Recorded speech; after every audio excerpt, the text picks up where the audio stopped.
You Need Them Now. It's a statement about where we are as a band, where Duran Duran is. And it's also a message to our fans who followed us, particularly the ones who followed us for a long, long time. You know, when we've been around for 30 years, it's like climbing a mountain. And it's sort of like if you look down, then it doesn't work. But if you just concentrate on where you are, it's okay. It's easy. It's a long way down. That's what I'm trying to say. And I think, and it works for the fans as well. That's a very good description, I think, of the record, because it's got the sound of the classic Duran.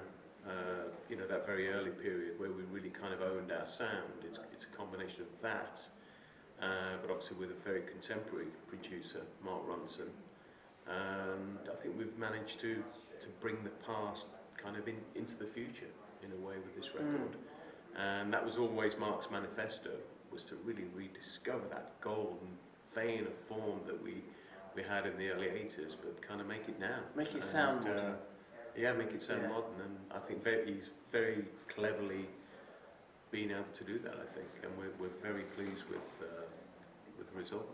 Yeah. There's a huge difference between Mark and, say, Timbaland, because Timbaland would come into the studio with pieces of music already written, and he'd say, okay guys, what I need you to do is like this, and Simon, I need you to come up with a melody and some words to go over the top of it. And it was a bit of a struggle at times to get the band onto the record. Mm-hmm. Yeah. But we did, we did, and we worked with Nate and made that happen. Mark is very different. Mark Ronson, he comes into the studio with a clear idea of what he wants to do, but nothing prepared already. So he gets in the studio with you.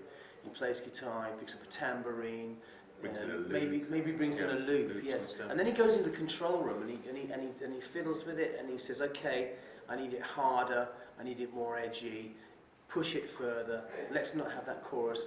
And it's almost like having a band member who goes into the control room and becomes a producer, rather than a producer who kind of, I guess, is outside of the band the whole time. I mean, the last album was put out in a very traditional way, in the very old school way of releasing records. You know, it was with a major international label, and it was kind of felt at the end of an era somehow. The way of, you know, going with a major record company and trying to release it in that way. So we were kind of looking at all different ways of doing it differently this time. And the first people that came to us were iTunes. And they had so much energy, didn't they? Yeah. They had so much enthusiasm and energy that we felt this is the right thing to do. These people are desperate for it. They really want to do this, and they're prepared to put it right on the front of their front page and to push it as much as they can. And it seemed exactly the right thing to do, and I think it was the right thing to do.